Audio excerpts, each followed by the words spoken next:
నమస్తే, welcome to our channel. నేను మీ పద్మావతి. ఈరోజు మనతో పాటు ప్రముఖ ఆధ్యాత్మికవేత్త డాక్టర్ ముల్లపూడి సత్యనారాయణ గారు ఉన్నారు. నమస్కారం గురువు గారు. నమస్కారం మా పద్మావతి. గురువు గారు, మనకి ప్రతి ఒక్క దేవాలయంలోని తీర్థంలో కావచ్చు, దేవుని ప్రసాదంలో కావచ్చు, లేకుంటే దేవుడికి ఇచ్చే ఆహారతిలో కావచ్చు, మనకి ఏదో ఒక దాంట్లో మనకి పచ్చకర్పూరం అనేది ప్రతి ఒక్క దేవాలయంలోనూ కనిపిస్తుంది. అయితే పచ్చకర్పూరాన్ని ఎందుకని దేవాలయాల్లో ఉపయోగిస్తారు? మరి ఇదే పచ్చకర్పూరాన్ని మన ఇంట్లో ఉపయోగించడం ద్వారా ఎలాంటి మార్పులను చూడగలుగుతామంటారు? మనకి పచ్చకర్పూరము అనేటటువంటిది ప్రతి స్వయంభూ దేవాలయంలోనూ పెడతాం. మా బెజవాడ కనకదుర్గమ్మ దేవస్థానంలో కూడా అమ్మవారికి శుభ్రంగా పచ్చకర్పూరం పోతను రాస్తాం అమ్మవారి విగ్రహానికి. అలాగే చక్కగా అమ్మవారికి మరి ప్రసాదాల్లో కూడా అమ్మవారికి తిరుమల దేవస్థానంలో ప్రసాదంలో కలుపుతాం పచ్చకర్పూరాన్ని, తీర్థంలో కలుపుతాం. స్వామివారికి సువాసనలు రావాలనేసి వస్త్రాలకు రాస్తాం, అలాగే స్వామివారి విగ్రహాలకు రాస్తాం. దాని ద్వారా ఏమవుతుందంటే అమ్మ, ఆ పచ్చకర్పూరం స్వామివారికి ఎప్పుడైతే మనం ఆ విగ్రహానికి రాస్తామో, ఆ స్వామివారికి దూరంగా పెట్టి మనం ఆ స్వామివారి పాదాల దగ్గర పెట్టి మనం ఉంచుతాము. ఈ పచ్చకర్పూరానికి ఉన్నటువంటి శక్తి ఏంటంటే ఆ దైవ శక్తిని, అంటే పాజిటివ్ ఎనర్జీ అంటాం కదా, దాన్ని ఆకర్షిస్తుంది. అది ఆకర్షించి విగ్రహం దూరంగా పెట్టినా పర్వాలేదు, అది ఆకర్షిస్తుంది. ఆకర్షించి ఏం చేస్తుందంటే పచ్చదనం అన్నమాట, ప్యూరిటీకి, పరిశుద్ధతకి, శుద్ధతకి సింబల్ అది. దాంట్లో ఎప్పుడైతే మనం ఈ ప్రసాదంలోకి పెట్టామో ప్రసాదంలోకి ట్రాన్స్ఫర్ అయిపోద్ది దేవుడి పవర్. అలాగే నీళ్ళల్లోకి మనం పెడతాం కదా, నీళ్ళల్లోకి తీర్థంలోకి ట్రాన్స్ఫర్ అవుతుంది. తద్వారా మనము పంతులు గారు ఏం చేస్తారంటే మనకి దాంట్లో తులసి వేస్తాము, చక్కగా తీర్థం ఇస్తాం. శంఖంలోనే పోస్తేనే కానీ తీర్థం కాదంటారు కదా, అవన్నీ కూడా ముందట్లో శంఖంలో పోసి అవన్నీ కూడా పచ్చకర్పూరం నీళ్ళని ఒక కలసంలోకో లేకపోతే మామూలు ఒక గ్లాసులోకో పోసి తీర్థం ఇస్తాం అనమాట పెద్ద పెద్ద దేవస్థానాల్లో. దీని ద్వారా మనకి ఏమవుతాయంటే, మనం ప్రతి మనిషిని నువ్వు చూడమ్మా, నెగిటివ్ అంతా కూడా నెగిటివ్ ఎనర్జీ. ఏమండి అప్పులు అండి అంటారు, లేకపోతే మాకు జీతాలు ఎక్కువ వస్తున్నాయండి కానీ ఖర్చు అయిపోతుందండి అంటారు. తర్వాత మనస్సంతా కూడా అశాంతిగా ఉంటుందండి, అసలు భార్యాభర్తల మధ్య కొట్లాటలు, ఇవన్నీ కూడా ఏంటో తెలియనటువంటి నిరాశ అండి, చనిపోవాలి ఉంది, ఇలాంటి రకరకాల సమస్యలు, పెళ్ళి అవడం లేదండి, ఇవన్నీ నెగిటివ్ ఎనర్జీ వల్లే వస్తాయి. దీనికి ఏకైక మార్గం పచ్చకర్పూరం అన్నమాట. అన్ని సమస్యలు పోతాయి. అంత అమోఘమైనటువంటి శక్తి, దైవశక్తి ట్రాన్స్ఫర్ అయిపోవడానికి, డైరెక్ట్ ట్రాన్స్ఫర్ అయిపోవడానికి పచ్చకర్పూరం ఒకటే మీడియం, అదే ఒకటే ఆధారం. ఎందువల్లనంటే మనకి షోడశోపచారాలలో మనకి లాస్ట్కి మనం ఏం చెప్పాం, హారతి అని చెప్పాం. ఈ హారతి మామూలుగా మనం క్యాంఫర్ అంటే కర్పూరంతో ఇస్తాం, కర్పూరం బిళ్ళలు, కొంచెం కెమికల్ కలుస్తాయి ఇవి. ఇదేంటంటే ప్యూర్గా మనకి కర్పూరం చెట్టు, దాని నుంచి వచ్చినటువంటి కాయలాంటి పువ్వు కాయలు ఎలాగైతే వస్తాయో దాని నుంచి ఒక కెమికల్ ప్రాసెస్ ద్వారా, స్పెషల్ ప్రాసెస్ ద్వారా తీస్తారు. కాబట్టి 100 గ్రాములు 300లేనమ్మా, 250 నుంచి 300 రూపాయలే ఉంటుంది. ఈ మామూలు కర్పూరం కూడా మనం ఎలాగో మనకి 100 రూపాయల లోపల, 70 నుంచి 100 రూపాయల లోపల తీసుకోవాలి. ఆ తీసుకునేది ఏదో పచ్చకర్పూరమే కొనుక్కోవచ్చు వీళ్ళు. చేసుకోవడం వల్ల మనకి ఆ శక్తి రావడమే కాదు, లోపల ఇది అనారోగ్యాలను కూడా దూరం చేసేస్తుందమ్మా. సాధారణంగా దేవాలయాలకు మనం ప్రొద్దున్న మాటలు వెళ్తాం, ఏమీ తినకుండా వెళ్తాం, ఎవ్వరు వెళ్ళినా సరే ఇంచుమించు. అప్పుడు ఈ దాల్చిన చెక్కకు ఒక శక్తి ఉంది. కరోనా టైంలో దాల్చిన చెక్క, లవంగ చెక్క నోట్లో పెట్టుకుంటే ఆ వైరల్ ఇన్ఫెక్షన్ తగ్గిపోయేది, ఆ కఫం లోపల గురగొరలో అదంతా పోయేది. అలా ప్లమ్ అంటాం కదా అది.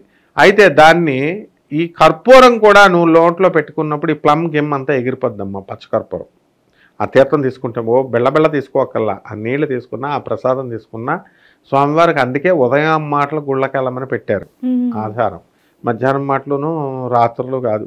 ఉదయం వెళితే వాళ్ళు ప్రసాదం పెట్టేస్తారు. ఏ గుడి అయినా సరే 8 గంటలకే మనం అమ్మవారికి నైవేద్యం పెట్టేసి ప్రసాదాలు, పులిహార, దద్దోజనం, చక్కెర పొంగలి ఇలాంటి వాటిల్లో మనం ఇది కలిపేస్తాం.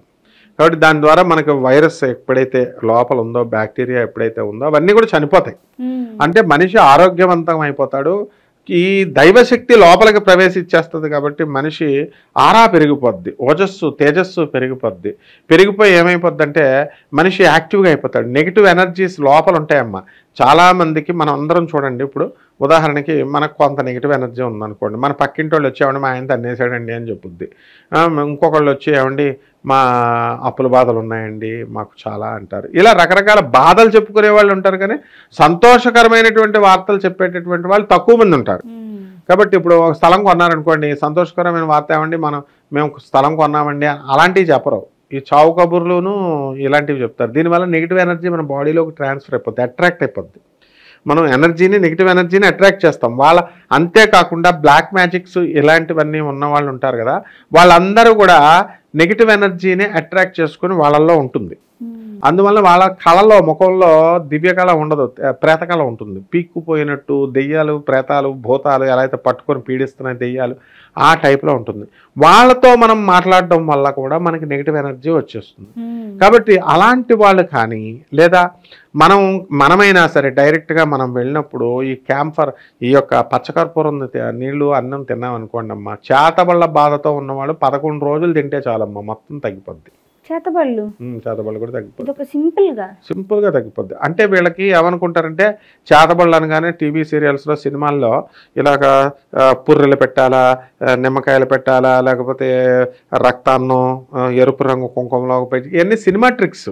అలాగే చెయ్యాలేమో అనుకుంటారు, చెట్టుకి జుట్టు కట్టి ఇలాంటివన్నీ. అలాంటివి ఏమి ఉండవమ్మ. అలాంటివి భూత ప్రేత పిశాచ శాకిని డాకిని శక్తులన్నింటినీ కూడా బంధించేది దైవ మంత్రం, దైవ శక్తి. ఆ శక్తి అది ఏ దైవం అన్నా పాజిటివ్ ఎనర్జీ అంటాం, దాన్ని సకారాత్మక శక్తి అంటాం. వీటినేమో నకారాత్మక శక్తి అంటాం, ఈ భూత ప్రేత పిశాచాల శక్తిని. సో ఎప్పుడైతే ఈ కర్పూరం లోనకి వెళ్తుందో దివ్యత్వం లోనకి వెళ్ళిపోద్ది, దివ్యశక్తి లోపలికి వెళ్ళిపోద్ది. ఇంటర్నల్ ఎనర్జీ ఏమవుద్దంటే రెట్టింపు అయిపోద్ది లోపల. సో మనలో ఉన్నటువంటి చక్రాలు, మనలో ఉన్నటువంటి సెల్స్ అన్నీ కూడా యాక్టివేట్ అయిపోయి మంచిగా పనిచేయడం ప్రారంభిస్తుంది. అందువలన మన దగ్గర ఉన్నటువంటి ఆ నెగిటివిటీని బయటికి పంప్ చేసేస్తుంది. ఎలాగైతే ఎక్స్క్రీషన్, మనం ప్రొద్దున్నే తింటాం, నిత్యకృత్యాలు తీర్చుకునేటప్పుడు ప్రొద్దున్నే ఎక్స్క్రీషన్ ఎలాగైతే చేస్తాం, విసర్జన క్రియ, ఆ విధంగా బాడీ సెల్స్ ఏం చేస్తుందంటే పచ్చకర్పూరాన్ని తీసుకోగానే అవన్నీ కూడా విసర్జించి పడేస్తుంది బయటికి, చెమట రూపంలో కానీ యూరిన్ రూపంలో కానీ ఏదో ఒక రూపంలో బయటకు వచ్చేస్తుంది. ఈ ప్రేతాత్మ ఓం అపానాయ స్వాహ, ఓం వ్యానాయ స్వాహ, ఓం ఉదానాయ స్వాహ, ఓం సుమానాయ స్వాహ అని మనం చెబుతాం. అపానం అంటే ఏంటమ్మా, పిత్తులు ఇలాంటివి. అపానాయ స్వాహ, ఓం వ్యానాయ స్వాహ, ఓం ఉదానాయ స్వాహ, ఇలా 5 రకాల ఇవన్నీ కూడా ఉంటాయి. మరి ఈ గ్యాస్లన్నీ కూడా బయటికి పోతాయమ్మా. బ్రహ్మణే స్వాహ.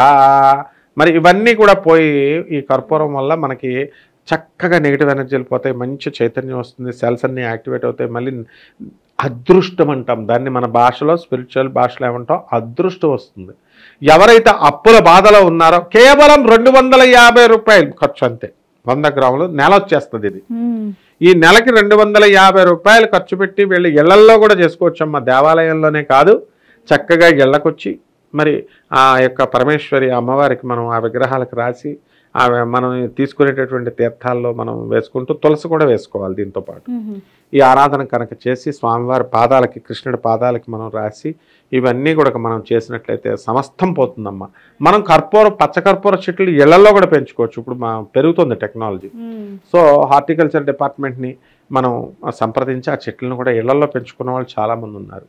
ఈ విధంగా ఈ పచ్చకర్పూరం వల్ల ఇన్ని రకాల లాభాలు, మొత్తం సమస్త బాధలు పోతాయి, మా గ్రహదోషాలు పోతాయి, అరిష్టాలు పోతాయి, బాలారిష్ట గండాలు పోతాయి. అది కొంచెం అందుకనే తీర్థం నోట్లో వేసుకొని ప్రసాదం నోట్లో వేసుకోవడం ద్వారా మన బాడీలోకి పంపుతారు.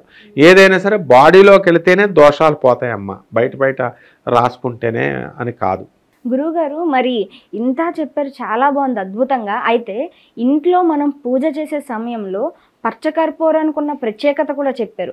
అదే విధంగా చూసుకుంటే గనక ఎంతో మందికి ఎన్నో రకాల బాధలు ఉంటాయి. మీరు అన్నట్టు అప్పుల బాధలే కావచ్చు, లేకుంటే ఆర్థిక సమస్యలే కావచ్చు, వీటన్నిటిని పక్కన పెడితే ఇంకొక రకంగా ఆరోగ్యపరంగా ఉంటుంది. ఇంకా చెప్పాలంటే మానసికంగా కృంగిపోయిన వాళ్ళు కూడా ఉంటారు. డబ్బు ఉన్నప్పటికీ కూడా మానసికంగా కాస్త ధైర్యం లేకుండా ఉండేవారు కూడా ఉంటారు. మరి వీరందరికీ సింపుల్గా ఈ పచ్చకర్పూరంతో ఒక రెమెడీ ఏదైనా చెప్పగలిగితే మరి మన వీడియో చూడడం వల్ల వాళ్ళకు కూడా ఒక కాస్త ఉపయోగకరం అవ్వాలి కదండి. డెఫినెట్గా అమ్మా. మనం ఏం చేయాలంటే రెమెడీ, ఈ యొక్క కర్పూరాన్ని మనము రాహువు శనేనమ్మా పీడించేవి. అందువలన చిమ్మిలి ఉంటుంది కదా, నువ్వుల నల్ల నువ్వులు, తెల్ల నువ్వులు, ఈ యొక్క బెల్లం, కాస్త జీలకర్ర 3 వేసేసి బాగా దీన్ని ఇలా చేస్తే కొంచెం మినపపిండి కూడా కలిపి ఒక దీపంలా తయారు చేయాలి.